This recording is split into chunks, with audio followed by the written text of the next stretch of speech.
Hello అండి, ఈరోజు లంచ్కి ఏం ప్రిపేర్ చేశానో చూద్దామా. ఫస్ట్ వచ్చేసి వంకాయ అండ్ టమాటా కలిపి పచ్చడి చేశానండి, రోటి పచ్చడి.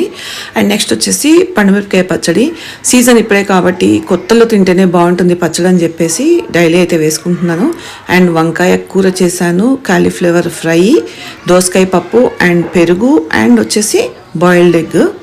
ఇంకా అవిసెపొడి అయితే ఫస్ట్ ముద్దలో తింటే మంచిదని చెప్పేసి రోజు వేసుకుంటున్నాను. అండ్ వేడివేడి అన్నం మీదకి నెయ్యి. చూసారు కదా, నా లంచ్ అయితే ఇలా అయింది. మీరు లంచ్కి ఏం ప్రిపేర్ చేసుకున్నారో కమెంట్లో చెప్పండి. సండే ఈరోజు నాన్ వెజ్ లేదేంటి అనుకుంటున్నారా? యాక్చువల్గా ఏంటంటే ఈ 1 వీక్ కొంచెం నాన్ వెజ్ ఎక్కువైందండి, అందుకని చెప్పేసి ఈరోజు అయితే నాన్ వెజ్ చేయలేదు. అంటే మాకు ఈరోజు ఆ రోజు అనేది ఏం లేదు, అంటే ఈరోజు తినకూడదు అనేది ఏముండదు. ఎప్పుడు తినాలనిపిస్తే అప్పుడు తెచ్చుకొని తింటూ ఉంటాము నాన్ వెజ్.